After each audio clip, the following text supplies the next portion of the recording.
What's happening, everybody? Welcome to a brand new episode of Phillitin Words, Monday, April 13th. Anthony Sanfilippo's here.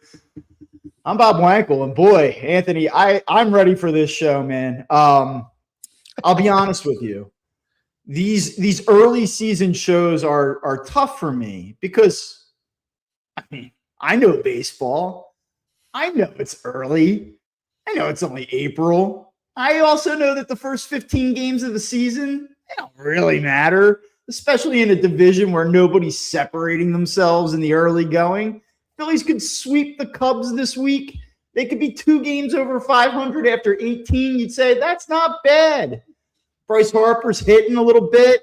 Looks pretty good. Kyle Schwarber making it count when he does. The center fielder looks phenomenal. Andrew Painter. There's some good things happening here. This team doesn't stink. This team doesn't blow. This team's not a waste of time. But I got to tell you, holy shit, are they boring? And are they frustrating? And are they maddening? And there is one thing that I kept thinking to myself, and I texted you this late in the day yesterday. What does this team truly do well? And the answer is they wait around and hope that 2 guys do something in the middle of the order, and they hope that they get elite starting pitching. And if they get those things, they typically win. And if they don't, they typically lose. This team is rife with problems. And you can say 15 games, and you can say, look at the calendar, and don't talk to me until Memorial Day. But we do a baseball show. And if you watch these games, you see it. And you don't just see it because of what you've watched for 2 weeks. You see it because you watched it last year and the year before and the year before that and the year before that. And that's how I greet you on this Monday morning, after which, by the way, I drove from Orlando, Florida yesterday, left at 4:54 a.m. from the Disney Beach Club, and arrived home at 9:51 p.m. in a car with my wife, my 4-year-old daughter, and my 3-year-old son. And I got to take in every inning of that baseball game yesterday. So I apologize in advance if I'm a little bit agitated this morning. It's good to have you back, Bob. Good to be back. I don't know if you had a chance while you were away to, listen to the dulcet tones of Matt DeGeorge or my son fill in for you. Yeah. But it's nice to have the fire. Very back. informed folks. I would say that our expressiveness is a little different. Yes, a little bit. Look, I don't think you're wrong. I think there's a lot of things that you have to raise flags on this team right now. Just a lot. And maybe more than there should be at this point. And I'm with you because, I'm one of the, me, I'm one of the patient guys. I'm one of the people who believes in a long baseball season, and over time things change, right? Like I'm with you, but I'm still with you on this because, and it's not because it's the same thing you've seen in the past. Like that's the one spot I feel a little bit different from you. To me, they rarely have it go where you sit there and go, what you said. They only have 2 guys in a lineup that you can trust, and they rely on their starting pitching. And that's it, and nothing else. When you sent that text yesterday, said, what does this team do well? That's where I was like, Bob's got a point here. And it's not that they can't do the other things well. They just don't do the other things consistently, right? There are times when they all hit. There are times when the bullpen is locked down. There are times when they play really good team defense. There are times when their aggressiveness on the base pass is actually good. And then there's times like yesterday, right? And then there's games where you have, an error in the outfield that causes you give a team 5 outs or 6 outs in an inning, and it costs you a game. Then you have your left-handed reliever who now suddenly can't get anybody out because he's not on some kind of performing enhancing drug anymore. Again, I've been saying for 2 years now that we should have a premium subscription where you can read the text messages that you are a professional. I am no longer a professional. So you should see some of these messages that I fire off in the middle of a game. But you know what the funny part about it is, Bob, and I wrote a story about this for hockey, right? But the reality of it is that my phone blows up every game, like every game. And it's like not just you that's texting me. I have friends, I have family, everybody that are just texting me, not to mention all the people on social media who are sending information over to, right? And you got to respond to all of it or try to respond to all of it. And one of the things that I find that I do in the text messages, although I don't really do it with you because you're a different level than most people, is I cut and paste the response like multiple times over because they're all saying the same thing. But for you, it's a little bit different. And if we're down in the ballpark, the other media folks around me, because they know you, they get a kick out of it because I'm like, I will share like what Bob just texted. Yeah. So I'm glad you brought that up. These are not texts that I necessarily would be embarrassed by or anything. But, No. They're reactionary and they're pretty hot. There's some hot texts in there. Yes. Dude, but no, you're right. Here's my thing. All right. And like, I don't even know where to start with this, but like, if we go back to this core question of what does this team do well, let's pretend it's March 15th and we're looking at the roster and let's ask ourselves that question. And I would tell you that the starting rotation is almost always going to give you a chance to win. The bullpen on paper looks better than it was a year ago. You get a lead in the seventh inning, you should protect it.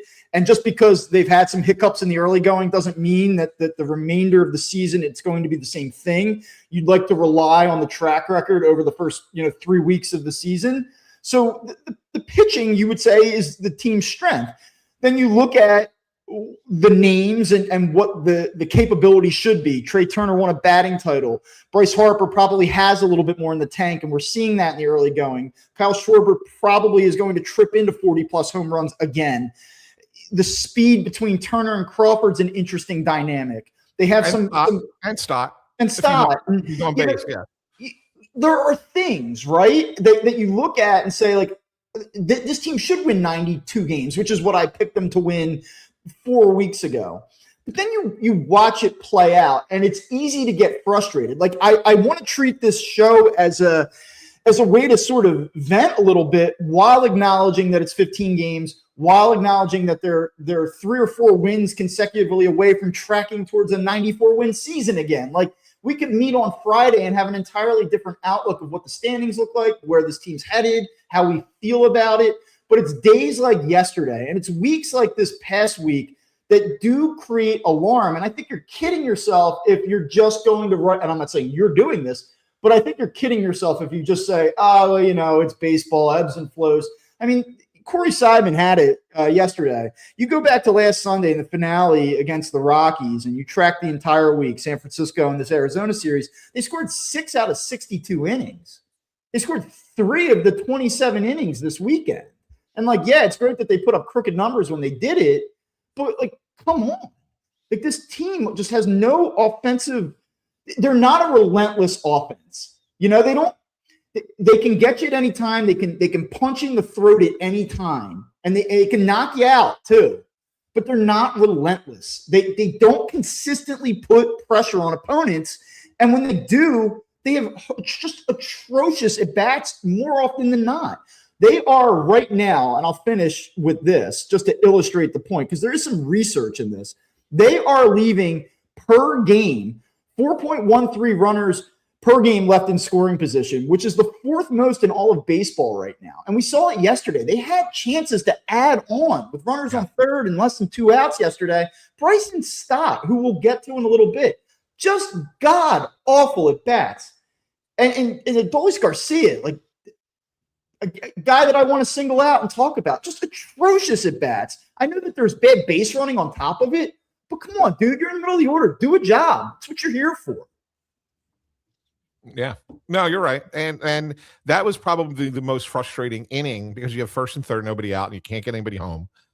And it's more frustrating because you just gave up the lead, right? You had a game where you had the lead you may not have been hitting a lot, but you had the lead. Painter came in. We're going to get to Painter, but he gave you 5 really good innings, and you turn it over to the bullpen, and they cough up the lead. And now you're annoyed because it's like, oh my God, they had this game, and the bullpen gave up the lead, but you're only down a run. You find a way to get the tying run to third, and nobody out, and you don't get them home. And that's like that inning is the microcosm of what this season has been so far, right? Now it's a small planet, right? It's a small microcosm. This is the Pluto of the solar system, right? That's what this is so far. There's a lot bigger stuff to come and a bigger season as part of it. But for the 15 games that they have played, what played out in the 8th inning yesterday was the Phillies' year so far. And what I'm trying to do is separate I'm trying to separate the issue from what like it felt like in the moment. Like in the moment, it's frustrating because they lose 2 out of 3 to a team that they're better than or should be better than. They're at home. You feel totally different about that entire series. If they find a way to win that game yesterday, you go like, all right, they're struggling a little bit offensively right now, but we're seeing some good things out of Schwarber and Harper, and Turner finally hits one out, and they showed some resilience. They punched back late in the game. You're a game over 500. Like, let's go get the Cubs this week, and everyone's feeling all right about it. But instead, it goes down the way it does, and now you're like, all right, they're under 500. They lose 2 out of 3 again after they blew a series against the Giants where they never went out in San Francisco. It's the same old – it changes the way you feel about the team, but that to me is not important in this moment because that can change very quickly, right? Like, yeah. Forget 7 and 8. Forget that they lost 2 out of 3 and that you don't feel good about the team in this moment. It's not about that. It's about those little things that are happening that led to it. And you're right. Like they come out first and third, boom, boom. And you're like, all right, let's go. Here we go. Like the one thing that this team has done is shown that they'll fight late in games. That's a good thing. But then just to not be able to execute it. And the question for me becomes, is it the players' fault that they can't execute it, or is it the front office's fault that this is what they're giving you to execute in these key moments? Like I said to you that I felt that this team could make a playoff run and that they could have a fun season and that there probably are, I agree with you, the one team that can take out the Dodgers when it's all said and done because of the pitching. But like, I seriously cannot believe that this team, this front office, this winner said, there is a world in which we will bat Bryson Stott and Alec Bohm 4-5, and our insurance policy will be Garcia. Some combination of these 3 players are going to hit in the heart of the order because Brandon Marsh was never going to be part of that equation. Things got so bad so fast that they were like, oh, Brandon Marsh is on a heater. Let's jam him in the middle of the order and see if it works. Like, this is atrocious conceptually that this is what they have in the middle of the order. Yeah, I agree, Bob. And the only thing that I'm going to slightly disagree with, because I'm with you, I don't necessarily put this on the front office as far as GM, president of baseball operations yet. My complaint, and I've said it quietly to you before, is ownership. And I say that, and look, I like John Middleton. I talk to him a lot. And we have good conversations, and I believe him that he wants to win. But the only way that the Phillies were going to really improve the areas that you're talking about would be to spend even more than they've spent. Right? I mean, let's be honest. Yeah. Like the only way you could, what was out there, the free agents that signed and the trades that were made, the players that were available, the only way you were going to improve this offense was if you were willing to spend a heck of a lot more than you're spending. And it's hard to complain about the spending because they are, one of the top 4 teams in baseball in spending, right? They are already spending it. They may not have spent that money wisely in the past, and that's part of the problem. But if you really, really, really want to win, if that is your goal, you need to give Dombrowski and Preston Mattingly and their group the opportunity to say, all right, we're going to go, nuclear on our spending, go get the Kyle Tuckers of the world. Go get, whatever. Like go out and spend all that money. And I know they spent a lot on Schwarber, right? $150 million is no small potatoes. But you needed more than that. Like yes, that was a big signing, and people don't think of it as such because he was already here, but he was a free agent. But they needed to do more than that. And beyond that, if you weren't willing to spend that money, what they did, how they kind of pieced it together was within the outline of the financial constraints that ownership had put into place. It's hard for me to question what the decisions that management made in that capacity if they weren't allowed to do more than, hey, here's a 1-year contract for $10 million for Adolis Garcia. That's the best we can do. Yeah. Well, what do you think feels more likely at this point after 15 games? Adolis Garcia, who is, by the way, hitting this morning 204 with a 279 on base percentage, 352 slug, to 631 OPS. By the way, he hit 224 and 24. He hit 227 in 2025. So he's actually been worse thus far. Again, he's in the middle of a cold spell. He's hit some balls hard. What's more likely, though, that we talk about, wow, what a savvy signing this is? Or are we going to be talking about, remember that one spring training game towards the end of March where he hit 4 balls over 100 miles per hour? That was the Adolis Garcia highlight for me. Like, I mean, seriously, I think it's something in the middle, Bob. I don't think it's going to be anything that's going to wow anybody, but I also don't think it's going to be terrible. So what is it? Like, it's Max Kepler? Like, it's probably better than Kepler. I think it's better than Kepler. I have no trust in the guy. Like, I watch him play and I go, whatever. And I know he slipped in the outfield yesterday. It led to an extra base, led to a run. Like, it's not really his fault, but like, there's been a lot of that.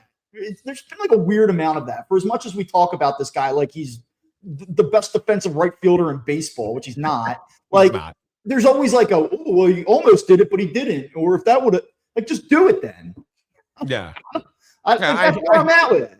If you're going to get 204, then you better be friggin' perfect out there. Yeah, no. And look, that was I know you were driving, so you didn't really get to see it.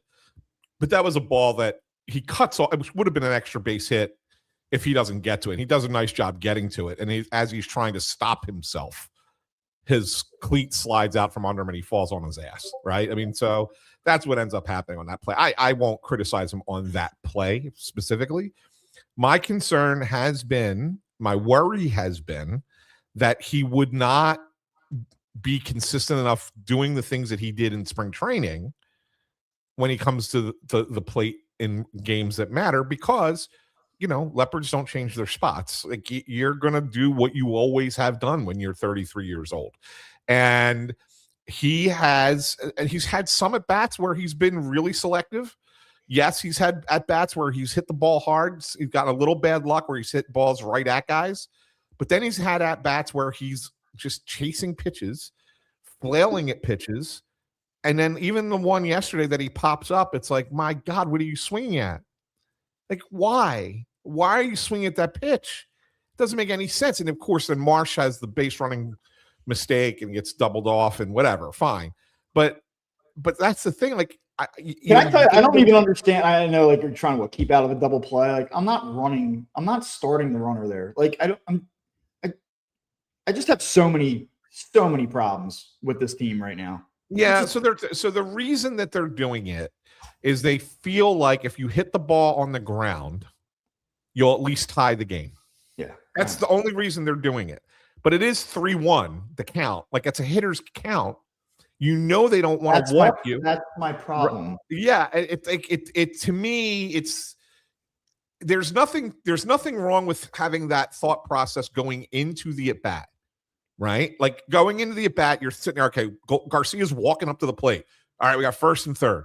Don't want him to hit into a double play because the tying runs at third base. So if he hits the ball on the ground, let's get that runner moving. Okay, fine. But once you're at 3-1, you're like, all right, let's get away with it. Let's get away from this. Let's not do this. Now, who knows if that was still a call from the dugout, if that was still third base coach giving that sign, if Marsh went on his own. Like, we don't know, right?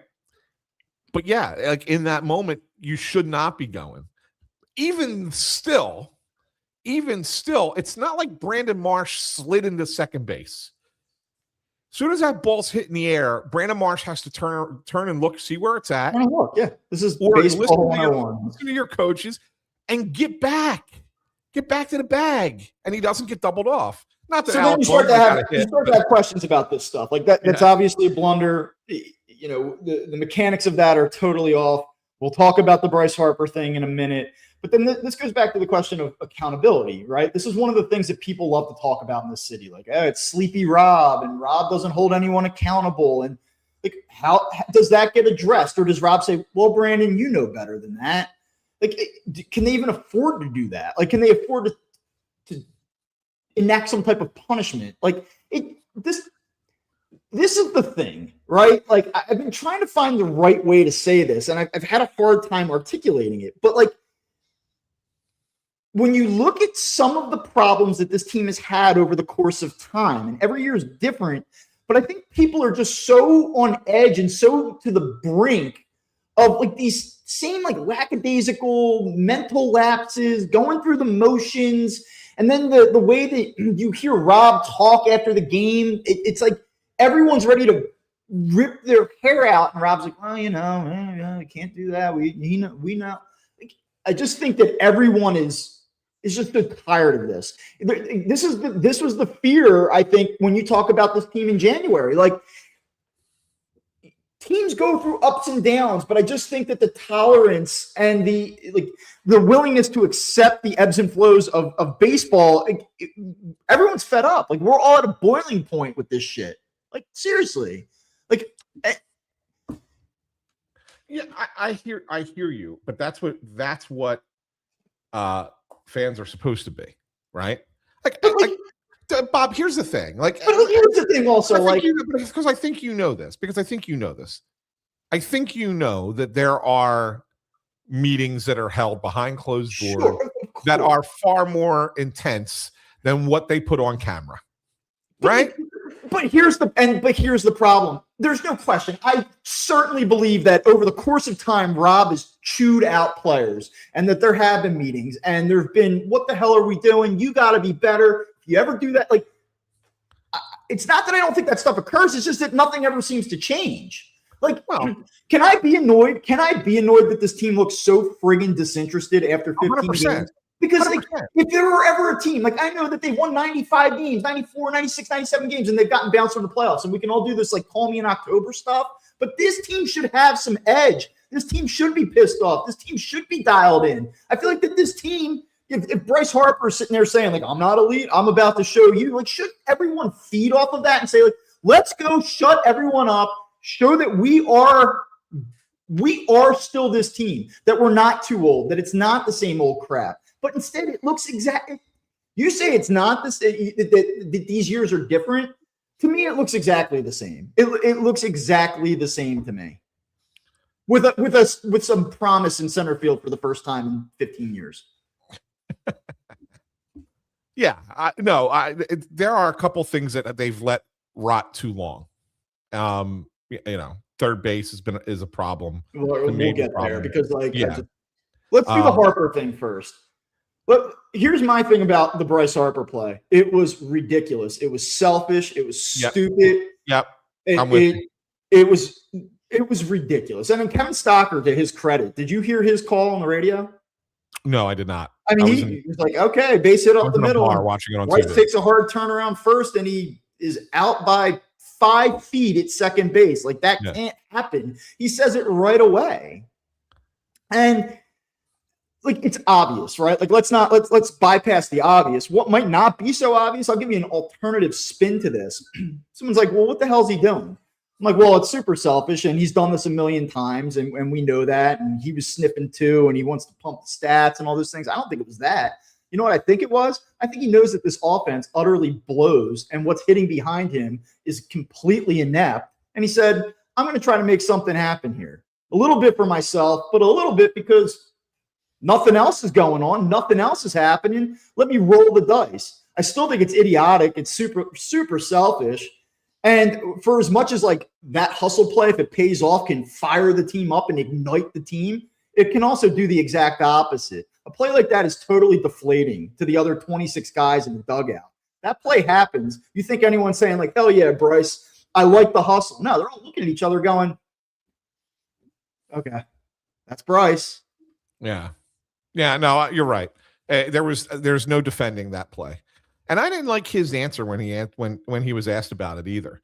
Yeah, I wasn't there yesterday. I was off yesterday, but saw the replay of it, the video of it, and was like, yeah, that's not a good enough answer. Like, take ownership for it. Like, he didn't take ownership for it. He talked about trying to make a play, like exactly what you said. Like, and I'm like, that's not justification. And you know, for people who want to criticize Rob said he was wrong. Rob's never going to kill a guy publicly, but he said the play was wrong. It was egregiously wrong. I mean, it wasn't a tweener. It's good defensive outfield. No, it was a single and should have stayed a single. Like 100%.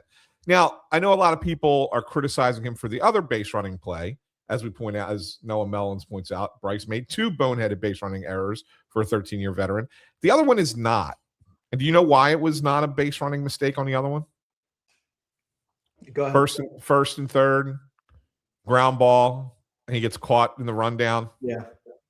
Because you don't want the double play there, right? So you want to give a hitter another opportunity. You get at least a runner to second base so they're still in scoring position, so a single can still score the run. You don't just stand there and let the double play happen. That's why that one's not a boneheaded base running mistake. It's one of those ones where you go, oh well, this sucks, but that's not. They're strategically he strategically was doing the right thing. It sucks from a visual perspective of watching the game as a fan. You're mad, you're frustrated, 100%. But within the game of baseball, that's the right decision. So I don't criticize Bryce for that one. I think there were 2 base running errors yesterday. Bryce's single, completely 100% awful, and Brandon Marsh just lack of awareness of what's going on in the 3-1 count to Garcia. Those are the 2 that end up costing the Phillies. They end up costing them. They could probably win the game if those 2 things don't happen. Certainly. Right? Look, we talked about a lot of different things here. I don't want to treat this game like it was Game 7 of the NLCS, but let's also now look at some of the I think issues that we saw yesterday continue that are massively concerning for me. All right. Okay. And I actually want to start with Bryson Stott, because everyone that listens to the show knows that I always go right to Alec Bohm, and it's always Bohm, and it's almost like Stott gets a little bit of a free pass. Full disclosure, I think Alec Bohm stinks. I do. I don't think he's a good baseball player. I think he is a serviceable player, but he is just, we've had this conversation. If you hit him 7th, you like him. I don't even know if that's true at this point, but whatever. I don't think Alec Bohm's a good player. You might, listener, you might, Anthony. That's fine. Like, we just won't see it the same way. I know that he's got some stuff going on in the background. I'm certainly sympathetic to that. Not a personal thing. I don't want to watch this guy play baseball anymore here. That's how I feel. And we can have a more, detailed conversation about him in a moment. But Bryson Stott's always the guy that, despite underperforming, I always look at and say, this guy can play. Like, he has it in him. There's something about it. Like, I just believe there's more there. I like his defense. I like his athleticism, his speed. I think he's a better hitter than what he has shown for the majority of his career. He's about to unlock it. We did this spring. He's not hitting fly balls to the opposite field. The swing looks much better, harder contact on the line. And then he comes out and he's been utterly dreadful. And I know that he's had some decent swings here lately, but he's still at the end of the day hitting 196 with a 477 OPS. And not only that, but he's hitting in the middle of the order more often than not. He's drowning this lineup right now, and he killed the Phillies yesterday. And I guess I don't even know if I have a question to you here, but like, at what point, I guess the question is this, at what point do we simply stop saying, he's a good ball player, he's going to figure it out, and say, like, he might, but it just might not be here or he might just not do it, period. No, I'm not sure we're there. I'm still not sure we're there yet. I watched. I'm not saying we're there, but like also do it, man. Like, yeah. Well, you asked at what point, and so I said, well, we're not there yet, and but I do think that the time may come this season. Like this is a critical year for him. I actually thought with that at bat aside that we've already criticized him for striking out with first and third and nobody on, it was just an awful at bat. Like it just bad approach. Swung at 2 pitches that were, almost hit. Well, one almost hit him. The other one was like down and way below the strike zone and inside, I believe. And he strikes out the one he strikes out on. So that at bat aside, he did hit 300 this weekend, right? I mean, did have 3 hits.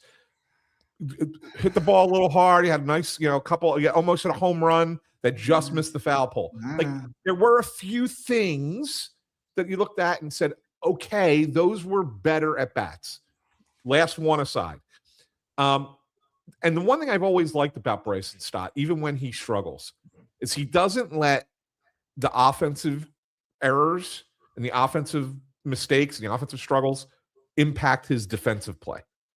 And I honestly think he's been even better defensively in the first 15 games of this year than he has been the last couple of years. And I've thought that he's been Gold Glove caliber the last couple of years at second base.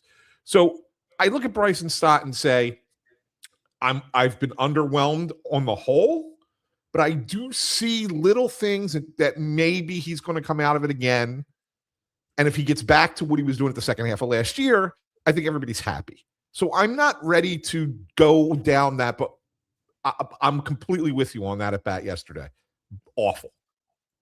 But I'm not ready to go down that path yet. Yeah, and look, I think there's just a level of agitation because I'd like to be right. I mean, for him personally, I'd like him to play well, and I'd like all these guys to play well. But I see what you see, what Rob sees. Like we all see this, that there's more there, that there's something unlocked, that he can be the player that he was the final 2 months of last season on a more consistent basis. So to come out, and again, I know it's 15 games, but to come out and be this bad and have this level of production is maybe some blend of concerning to agitating for me. And like that's where I sit here this morning watching this. I'm tired of trying to project and hope and say, oh, look, I saw some things this weekend and hopefully he can get going and hopefully it cleans up the numbers and maybe this time next week he's hitting 250 and it'll all feel a little bit better. Like just do it already, because we've been saying this now for 4 years. Like put it together, be more consistent. I need a floor of competency that is higher than what he gives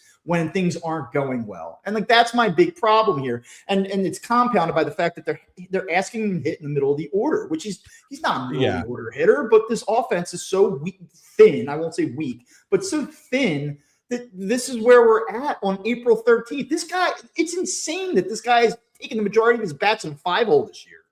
Yeah, it is crazy. I don't understand a little bit Bryson Stott in the 5. Not one. And I'm so fed up of talking about lineups, right? I just really am, because it's, as you've pointed out in years past, it's not that important. It's not that important. Right? Over 162, if you got the right guys, it doesn't really matter where you hit them. Really matter, right? Like so, it drives me nuts to keep doing. But if you asked me to put together a Phillies lineup, I would never put Bryson Stott 5. Like never once would I think, oh yeah, I'll put Bryson Stott in the middle of an order, because as an RBI producing spot, which it really is, right? And I think that you're going to see a different lineup tonight. I think it's going to be Garcia 4, Marsh 5. I don't know if they're going to put Bohm at 6. He might go back to 8. I don't know. Does Real Muto go to 6? Stott 7. Bohm 8. Okay, so now that we're okay, go ahead. Finish the point. Oh, no, so the thing I was going to point out, because Chris has asked this question. He said, "When do you move Crawford up in the lineup?" And I wouldn't. Because he's getting on base in a spot for when your best hitters are coming up. Don't change a thing. Yeah. Don't change a thing. Leave him where he's at. He's productive there. Yeah.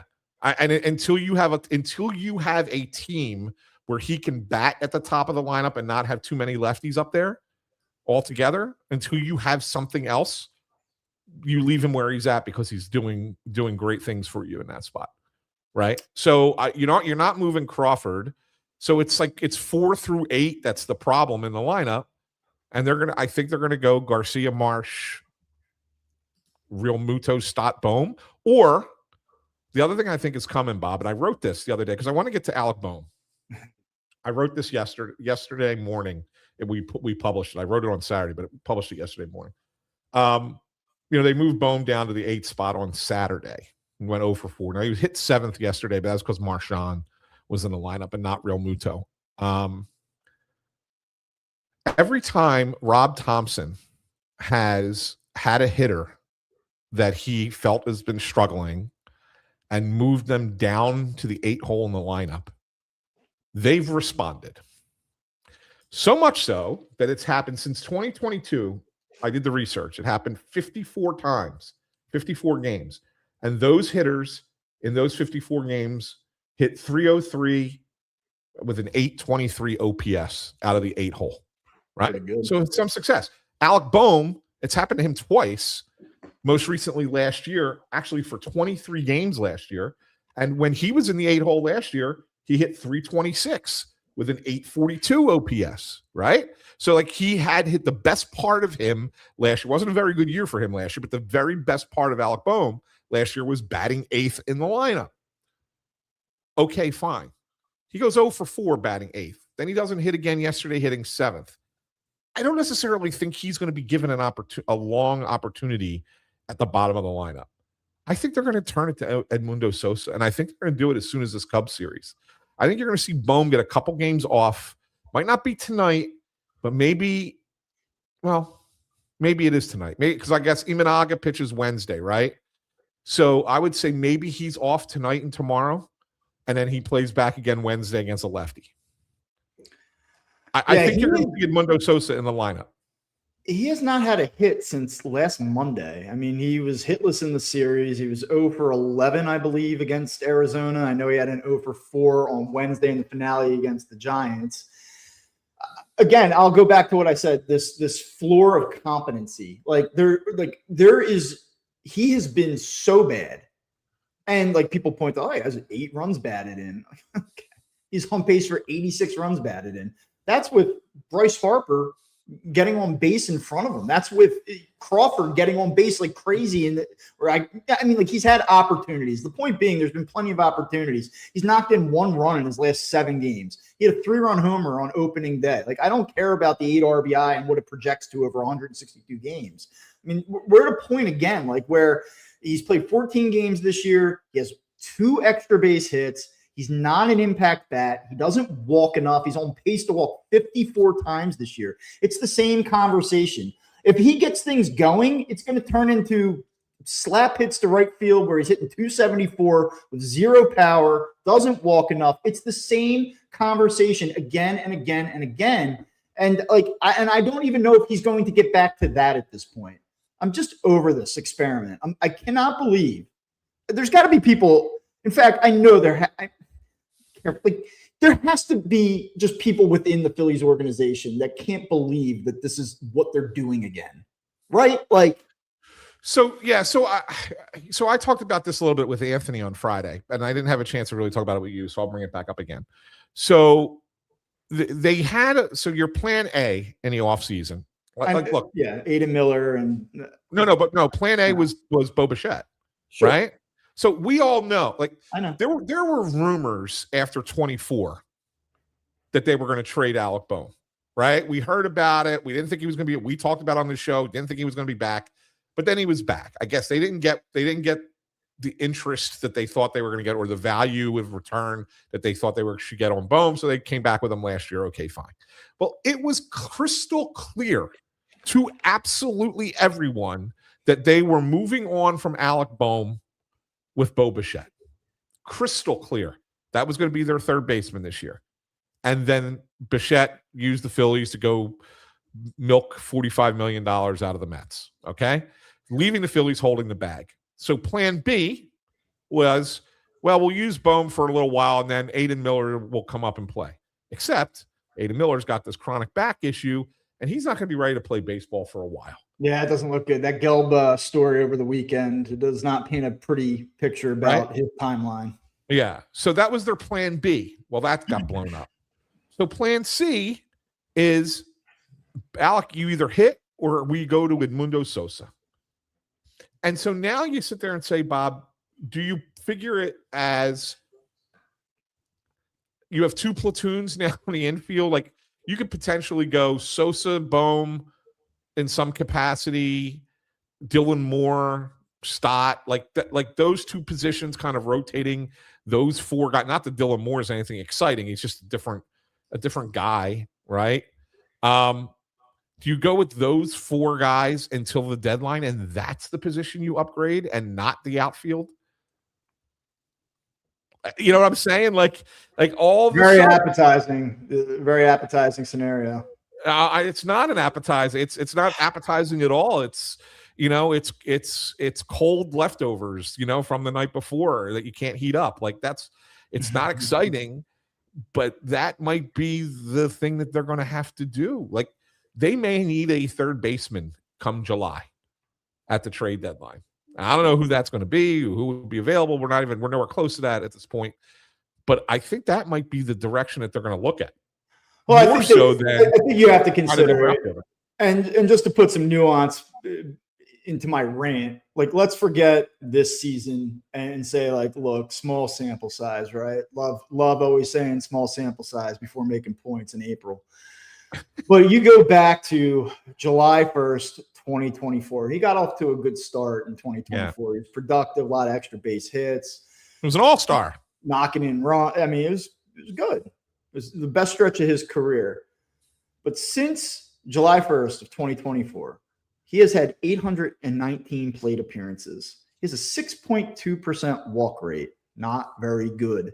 And for all this talk about what a great pure hitter he is, like if we had Ruben Amaro on right now, I'd be like, oh, he line drives and uses all fields, and he's one of the Phillies' best pure hitters for whatever that means.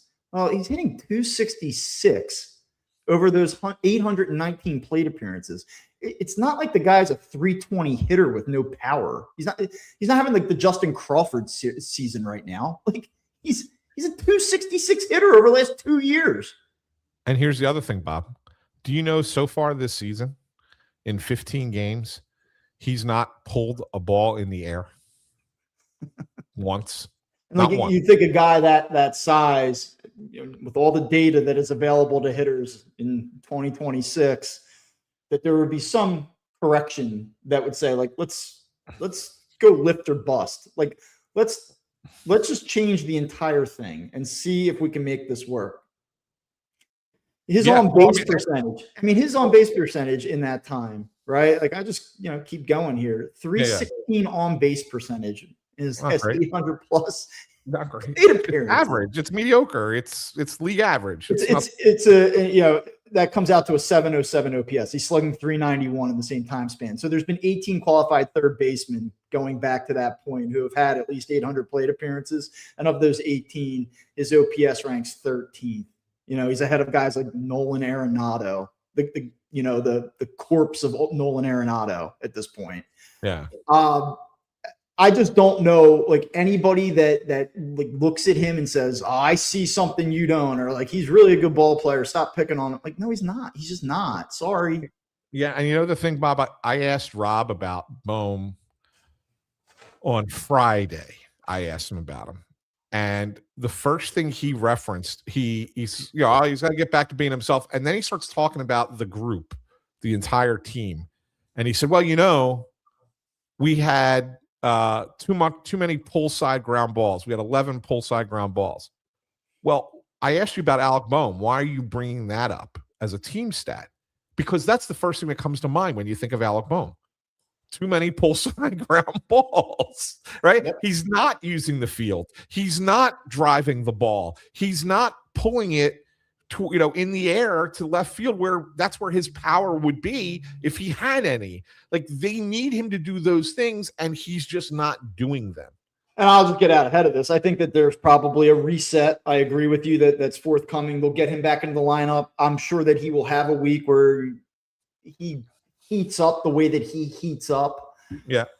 I don't think he's going to hit 160. I'm sure he'll get back over 250 if they give him enough run to do so. And like, I know where it's going to finish. It's exactly what I just read to you. And I don't want that anymore. I want upside. I want a different look. There's not enough upside in that proposition for me to continue to run out there with it. Yeah. So let me ask you a question before we get to anything positive. You want to do one more negative Phillies thing? Want to do one more negative thing? Yeah. Yeah. See, get your feelings on this. The Phillies have a problem with their left-handed reliever at the back of the bullpen. Yeah, I have my tabs lined up across my Google Chrome browser here. My next one was Jose Alvarado. Okay, there you go. Like, hey, Jose, like, thanks for leaving us high and dry last year. You really put us in a bind. We'll bring you back. We'll give you your $9 million or whatever it is. We think that you have enough in the tank to come back and be our top lefty reliever. And then he farts out a 12.60 ERA or whatever it's been now. Yeah. And look, I know a lot of that damage was done in that blowout Nationals game. That's the ERA. But like, he has not been sharp this season. His location has been consistently poor. Yesterday, it starts with an infield single. He can't bear down, and it just, yeah, they do have a problem because Jose Alvarado is letting them down again. Like he is. He just is. Yeah. And it makes me think, with as well as Tim Meza has pitched so far, and he's pitched really well. He's been like one of the 5 best relievers in all of baseball. Yeah, like he's been incredibly good. Most people don't even realize it, but like he had gotten 23 consecutive batters out in a row before he gave up a single on Friday or Saturday, whatever day it was that he came in, and then he got the last out of the inning, and then he got all 3 guys out yesterday. So it's like 28 of the last 29 batters that he has faced, he's gotten them out. Yeah. And it's to that point where, Mays is a veteran. He's not a fireballer, but he knows how to pitch. Do you start to think of Meza and Banks in the higher leverage lefties versus Alvarado and have Alvarado pitch low leverage? Yeah, I mean, maybe at least until he gets rolling. If he does get rolling, I mean, 3 2/3 innings, he's given up 9 total base runners, 5 hits, 4 walks. It's just not what you expect from the guy that you're considering as your go-to guy in that spot. And for all we just talked about with the offense and the base running and the miscues early in the game in left field, even that allowed an extra base that came around to score. Like, they win the game yesterday if Jose Alvarado does his job, Right. And it's just another thing to be a little bit. That's where I will crushing Alec Boehm, being very concerned about Bryson Stott, being critical of Trey Turner, who did homer yesterday, but I've kind of noted, like, I'm concerned about his lack of impact consistently. Those are all things that I'm happy to do. I'm not going to bury Jose Alvarado yet after a handful of appearances, but it has not been impressive. And considering what it came off of last year, Right. It makes it even more questionable. Yeah, right. for sure. You're more alert of it. The one good thing we got to take out of this series is what Andrew Painter did yesterday. First, you're thinking he's going to be scratched because he came in. He showed up in the morning with a migraine. They gave him some meds. They made him lay down, and all of a sudden he started to feel a little bit better within a couple hours. And it was like, all right, well, maybe I can throw some innings today. Sent him out to the bullpen. Brought him in the 3rd inning. He gave you 5 shutout innings. Yeah.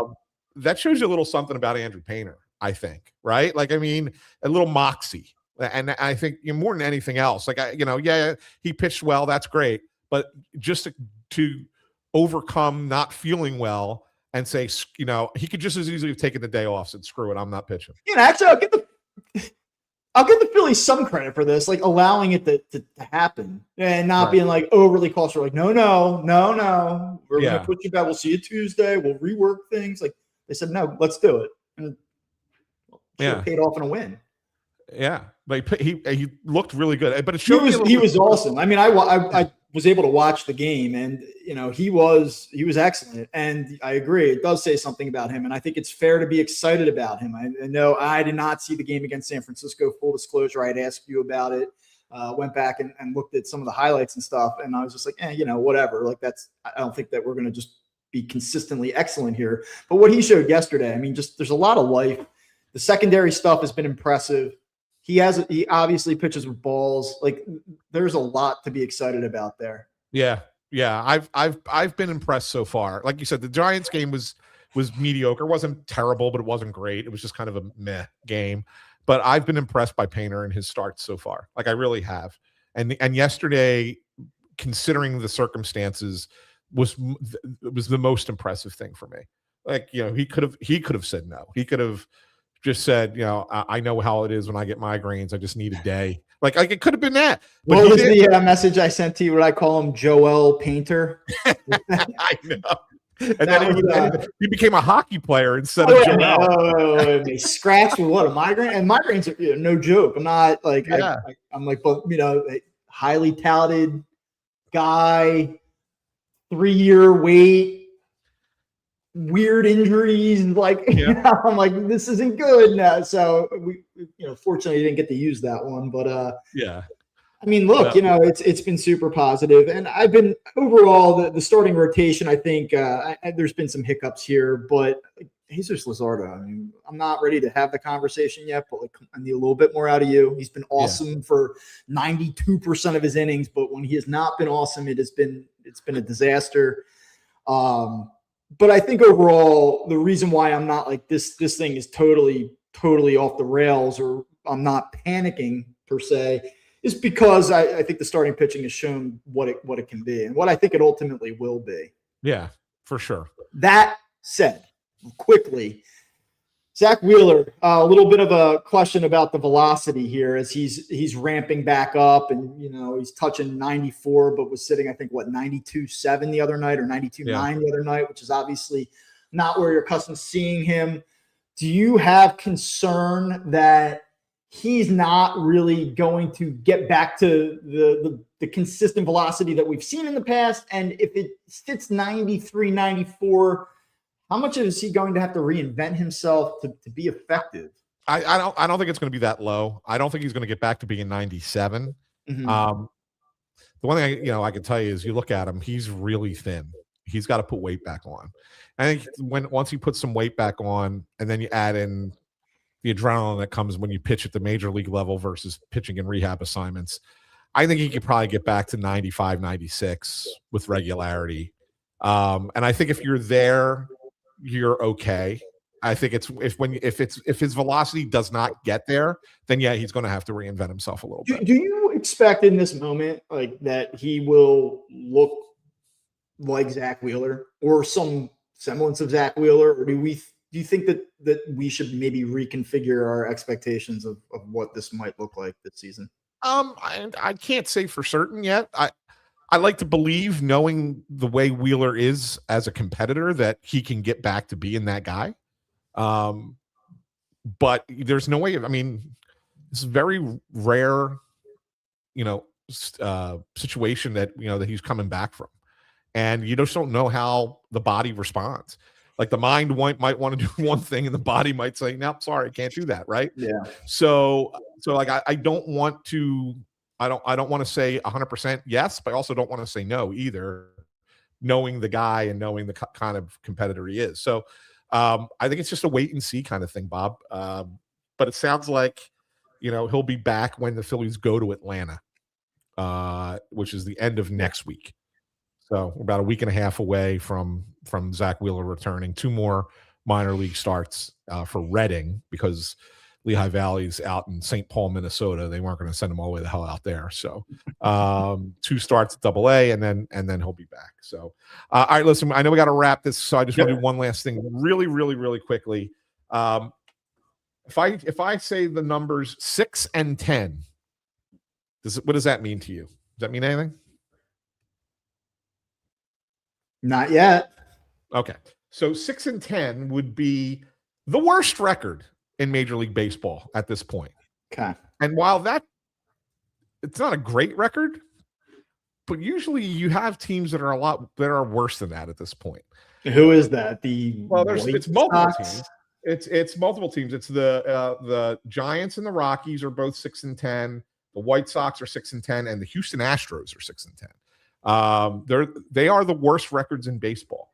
And with the exception of the Dodgers at 11-4, like everybody else is just kind of there in the middle. And so this is a two-part question for you, Bob, because we have 2 minutes left to go. Part one, is there parity in baseball now?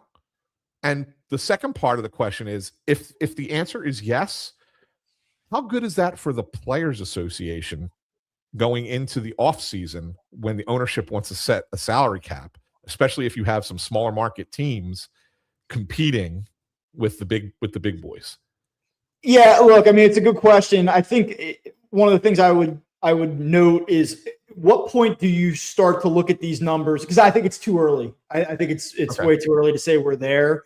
But what's the date where you start to really allow for the possibility that it could really be a growth of parity, right? Like I'm looking at these standings right now, and the Minnesota Twins, like that is a team that on paper should be wretched this season. 9-6. First place.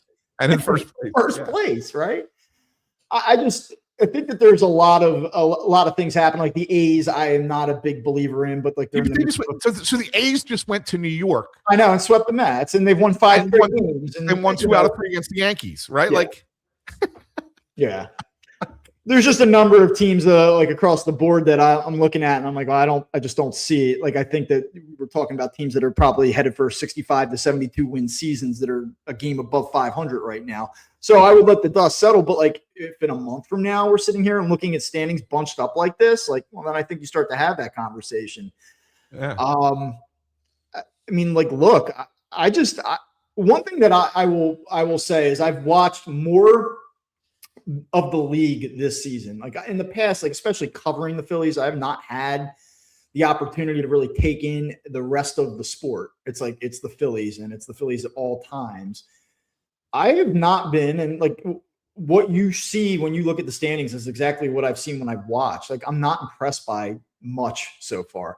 You know who has been very impressive, and this goes back to what I pointed out a couple of weeks ago when we were looking at the odds, the best record at the end of April, the Braves. Like, the Braves have been really good. Braves are 10-6. Their win-loss expectancy right now is 13-3. They're plus 46 run differential. The Braves have been awesome. Yeah. But other than that, like the National League and certainly the Dodgers, it's been like a ton of mediocrity.